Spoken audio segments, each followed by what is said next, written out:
Yan, hello guys, welcome ulit sa ating channel. Yan, ikot-ikot naman tayo sa Pasig River Esplanade. So alamin natin kung ano latest naman dito. Yan, tara, samahan nyo ulit ako mag-ikot-ikot.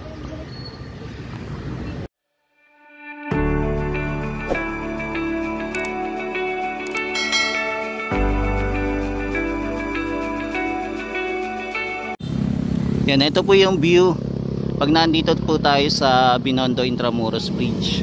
Ito po ang view para sa Pasig River Esplanade. Ayan, nawawala po ako, pasensya na.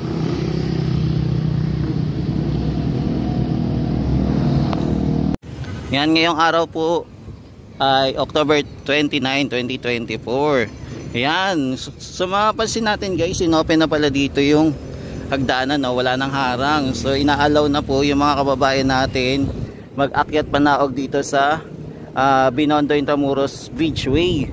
Tapos may panibagong hagdanan papunta naman po sa Pasig River Esplanade. So connected na po silang dalawa. Hindi na po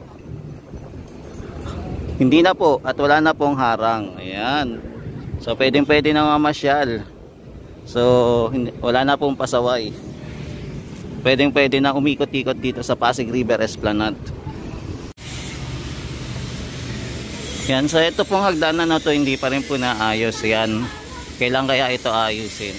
Alamin natin tropa kung kailan nila papakingisin. Pero ngayon wala pa tayong napansin o any update kung kailan nila ito papagandahin.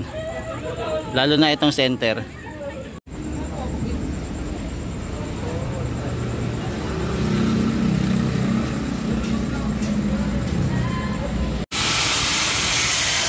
So ito pala may ginagawa sila, gagawin pala nila tong gate. So busy yung mga ating mga tropa kit sa pag-aayos dito.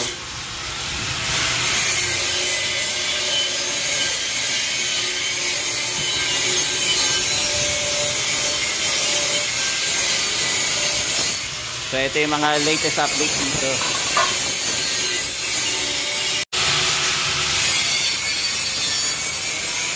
So ito yung latest update ngayon dito mga guys sa ginagawa nila. So ito pala papatagin na nila at saka sesementohan. So abangan natin kung kailan nila ilalatas.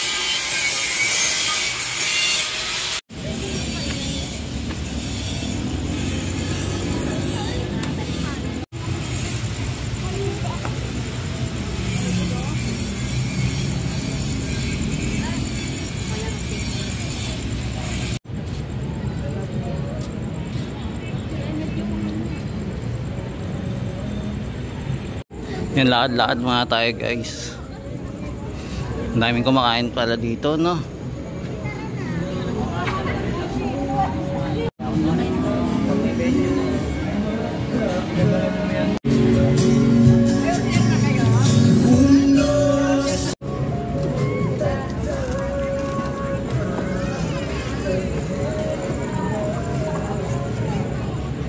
Yan, dito banda sa malapit sa Binondo Intramuros Bridge, yan maraming kumakain din dito kasi maganda din naman ng view at malapit sa Binondo Bridge at malapit din doon po sa papuntang Manila Bay. Yan, punta naman po tayo sa pinaka center po sa may fountain.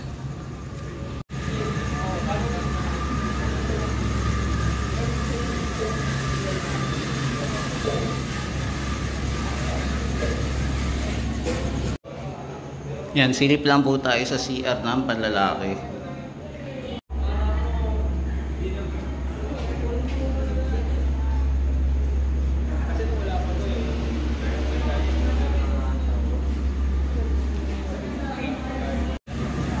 Yan, laki na ng improvement dito sa sa Pasig River Esplanade.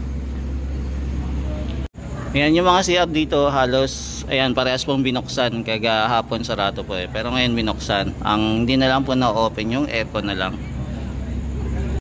Yan, kung mapapansin natin marami pa rin tayong mga kababayan na mamasyal dito sa Pasig River Esplanade. Yan, halos araw-araw na po ata. Hindi na nababakante itong Pasig River Esplanade compare ng Yung mga unang nag-vlog pa tayo dito, halos konti lang po yung namamasyal, pero ngayon marami na po nagsisipuntahan dito sa Phase 1C. Yan, syempre hindi naman po mawawala yung mga kainan dito, lalo na po yung Live, Love, Eat, Peace Stop, Jose Quesos at saka Fruit Shake. Yan, ito po yung mga available lagi dito. Itong 4 na to dito sa Conference Hall.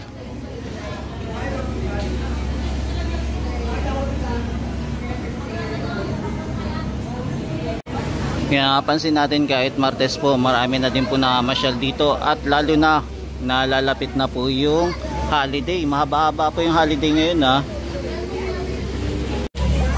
Yung holiday po magsisimula po ng November 1, 2 at saka 3. So mahaba-haba pong walang pasok.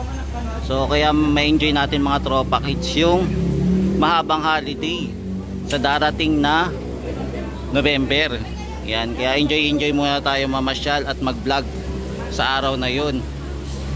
At marami tayong mapupuntahan. At marami din po tayong ma-update para mabilis po tayong sumahod.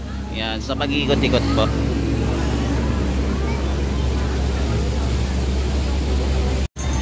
Yan, lakad-lakad pa tayo mga tropa.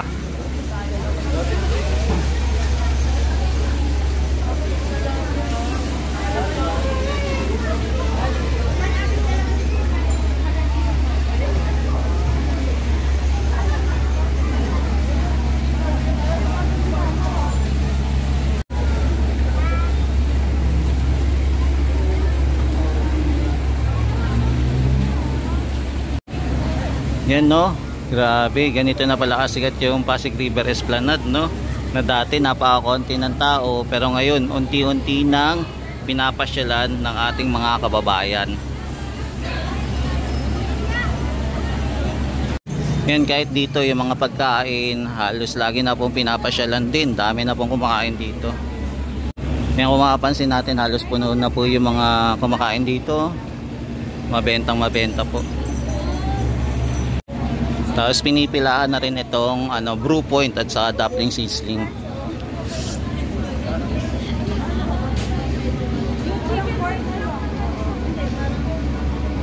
Yan, maging na ito din pong Anli Wing saka Anli Sap. Yan, marami din po kumakain.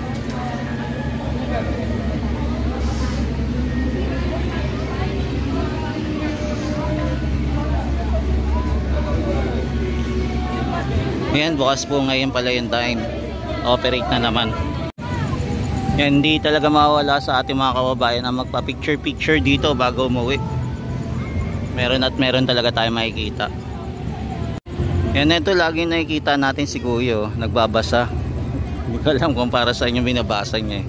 Yan, madalas natin din nakikita si Kuya dito.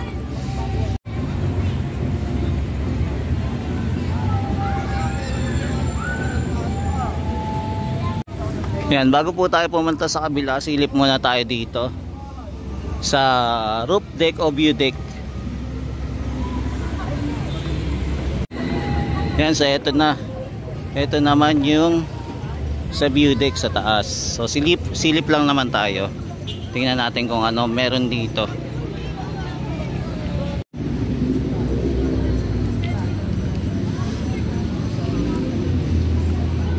Yan, yung iba nga nagdadala pa ng professional cam, yung iba nagdadress pa talaga no, para magpa-picture lang.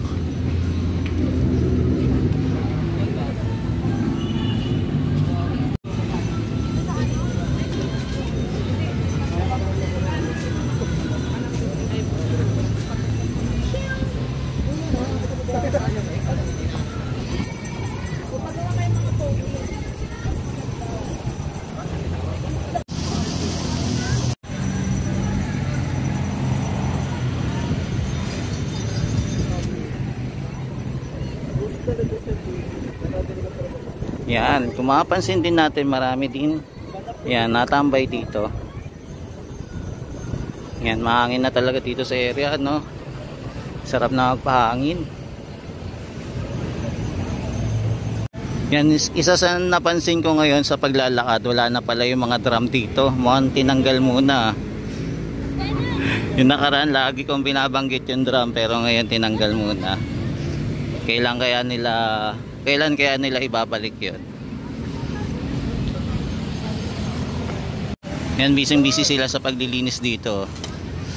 Mukhang pinapatag na nila yung kalupaan dito. Kailan kaya nila to sesementohan.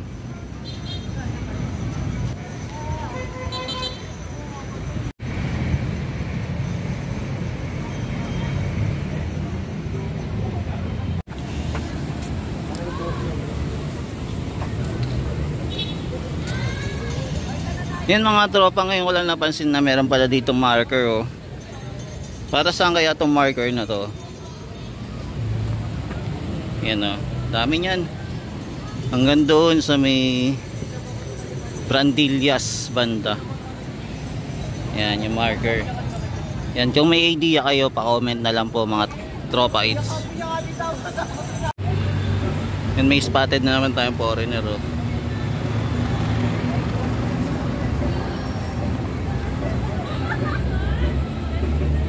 Yan, silip naman po tayo sa kabila naman po sa phase A and B.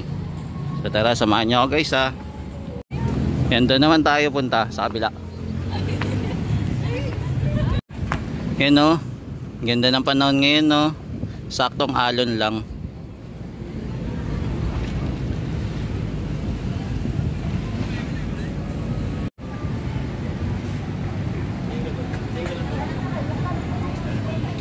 Yan, okay, nandito tayo sa phase A and B naman. Dito naman tayo sisilip.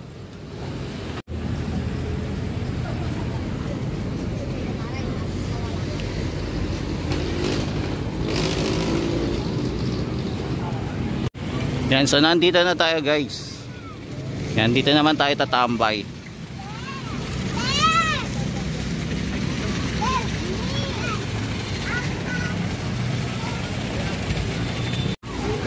Yan, dito sa area ng A and B, hindi pa rin mawala yung mga kababayan natin na mamasyal dito.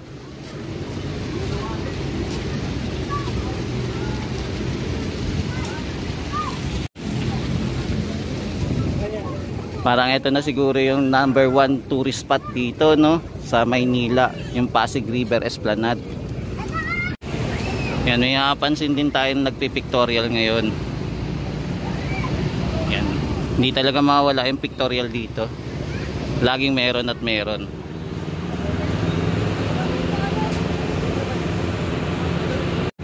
Yan, kaya nakaka-excite pag lalo pa nadagdagan itong Pasig River Esplanade at saka magawa din yung kabila, di ba? Yung part na ng Binondo. Kaya abangan natin, medyo mahaba-haba pa talaga yung pag-vlog natin. Ayan. At saka salamat ka na Kuya Ompong.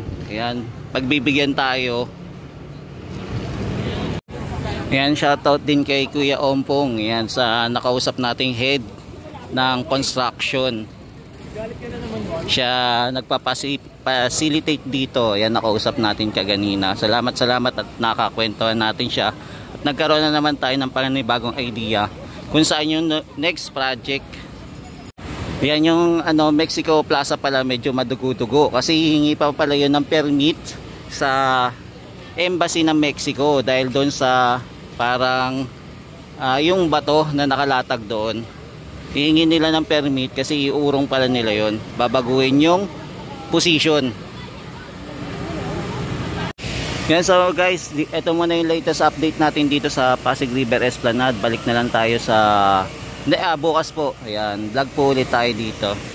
Yan, ikot-ikutin natin ulit yung Pasig River Esplanade at marami pa po tayong pwedeng i-update dito at marami pa pong ganap na mangyayari araw-araw o maging sa susunod na taon. Yan, maraming salamat po. Ito po ulit si JR Doria TV. Nag-update dito sa Pasig River Esplanade gabi-gabi po. Yan, thank you po. Maraming salamat Luzon, Visayas at Mindanao, maging sa ibang bansa po. Ingat-ingat po kayo lagi at God bless po. At pagpalain po tayo ng may kapal maging ang ating bansa. Thank you po. Sa muling pagkikita po. Bye-bye.